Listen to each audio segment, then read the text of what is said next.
آپ کو کشمیر کی وادیوں، بادشاہوں، صوفیوں اور حکمرانوں کے سفر پر لے جائے گی۔ آئیے وقت کے پہیے کو پیچھے گھماتے ہیں۔ سری نگر کی بنیاد راجہ پرورسن دوم نے تقریباً 2 صدی عیسوی میں رکھی۔ یہ شہر دریائے جہلم کے کنارے آباد ہوا اور جلد ہی کشمیر کی روح اور دل بن گیا۔ قدیم دور میں راجہ پرورسن دوم نے سری نگر کو ایک منظم شہر بنایا، پل، مندر اور بازار قائم کیے۔ راجاؤں کے دور میں سری نگر کو ہمیشہ مرکزیت حاصل رہی۔ جب 14ویں صدی میں اسلام کشمیر میں داخل ہوا تو صوفی بزرگ شاہ ہمدان کی آمد نے سری نگر کو روحانی مرکز بنایا۔ شہر میں مساجد، خانقاہیں اور اسلامی تعلیمات کا چرچا ہوا۔ پھر مغل بادشاہ جہانگیر نے سری نگر کو اپنی محبت کا مرکز بنایا۔ شالیمار باغ، نشاط باغ اور چشمہ شاہی جیسے باغات اسی دور کی یادگار ہیں۔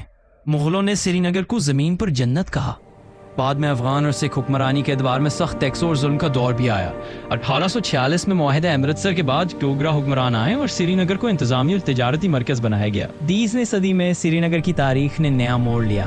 1947 کی تنظیم کے بعد کشمیر ایک تنازعہ بن گیا۔ سری نگر آج بھی جموں کشمیر کا سب سے بڑا شہر اور گرمیوں کا دارالحکومت ہے۔ یہ شہر اپنی ڈل جھیل، ہاؤس بوٹس، کشمیری قالین اور قدرتی حسن کے لیے دنیا بھر میں مشہور ہے۔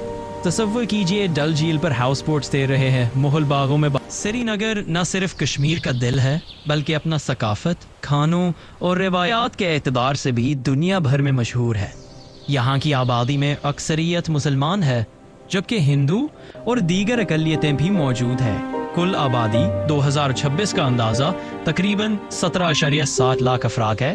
سری نگر میں آبادی کی اکثریت مسلمان ہے، اندازاً 95% سے زائد۔ ہندو آبادی تقریباً 4 سے 5% ہے، جو زیادہ تر سری نگر کے مخصوص علاقوں میں ہی مقیم ہے۔ دیگر اقلیتوں میں سکھ اور بدھ مت کے ماننے والے بھی موجود ہیں، لیکن ان کی تعداد بہت کم ہے۔ ناظرین گرامی، سری نگر کی ثقافت ایک حسین امتزاج ہے۔ یہاں کشمیری اور اردو عام بولی جاتی ہے، جبکہ انگریزی بھی تعلیم یافتہ طبقے میں رائج ہے۔ مرد حضرات اکثر فران، کشمیر کا روایتی لباس پہنتے ہیں۔ خواتین رنگین شالیں اور روایتی زیورات استعمال کرتی ہیں۔ کشمیری قالین، شالیں، پشمینہ اور لکڑی کی کاریگری دنیا بھر میں مشہور ہے۔ سری نگر کے لوگ کھانے کے شوقین ہیں اور ان کے پکوان دنیا بھر میں پسند کیے جاتے ہیں۔ واضوان، کشمیری شادیوں کا شاہی کھانا، روش گوشت، یخنی، کشمیر چائے، نون چائے اور قہوہ یہاں کے مشہور پکوانوں میں شامل ہے۔ ناظرین گرامی، تصور کیجئے ڈل جھیل پر ہاؤس بوٹس تیر رہے ہیں، لوگ کشمیری قہوہ پیتے ہوئے قالینوں کی خریداری کر رہے ہیں اور شادیوں میں واضوان کے دسترخوان سے یہ ہیں۔